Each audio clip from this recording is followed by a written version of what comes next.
Slam by the president on one of his most loyal backers.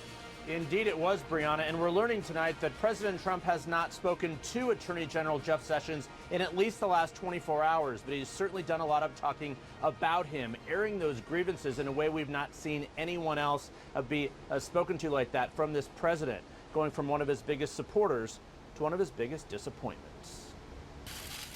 Attorney General Jeff Sessions, once a trusted member of Donald Trump's inner circle, is vowing to stay on the job tonight, despite the president's extraordinary vote of no confidence. We love this job, we love this department, and I plan to continue to do so as long as that is appropriate. But how long is the latest question in the escalating drama between President Trump and the Justice Department? The president blasted Sessions for recusing himself from the probe into Russia's meddling in the 2016 election, a decision that eventually led to a special prosecutor investigating possible collusion between the Trump campaign and Moscow. Well, Sessions should have never recused himself. And if he was going to recuse himself, he should have told me before he took the job, and I would have picked somebody else. In an Oval Office interview with the New York Times, the president suggested Sessions had been disloyal by stepping aside from the Russia investigation that's now consuming the White House. It's extremely unfair, and that's a mild word, to the president.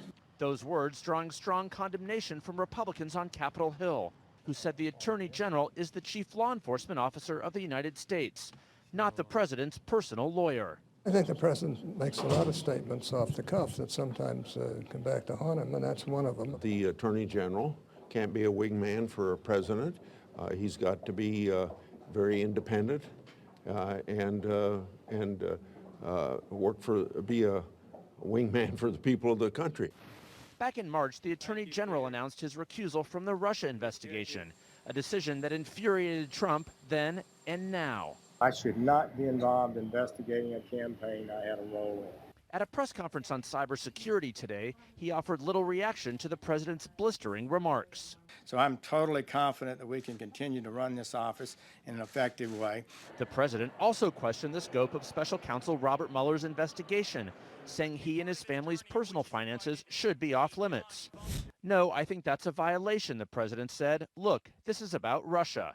But it's clear that his finances were on Mr. Trump's mind during the interview. I sell a lot of condo units, and somebody from Russia buys a condo, who knows? I don't make money from Russia. Does Sessions still have your full support? At the White House today, the president would not answer questions about Sessions. But at the Justice Department, Sessions and his high command stood side by side and declined to respond to the remarkable rebuke. A senior White House official told CNN the president's remarks had a chilling effect inside the West Wing, where the president values loyalty above all.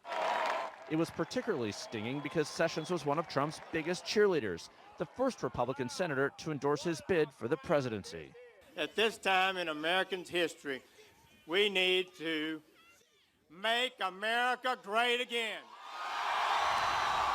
It's difficult to think of someone in this town, some Republican in this town, who has been as loyal for as long to the president as this Republican senator, former Republican senator from Alabama, who gave up that job to go to the Attorney General's office. So the question tonight is, does the president want him to resign? At the White House briefing today, Deputy Press Secretary Sarah Huckabee Sanders, Brianna, put it like this: if he wanted somebody to take an action, he would make that quite clear. We weren't sure if that was a yes, though, or a no. Yeah, it sounds like neither. All right, Jeff Zeleny at the White House, thank you so much. I want to bring in CNN senior legal analyst Jeffrey Toobin. What do you make of the president's rebuke? It's really an extraordinary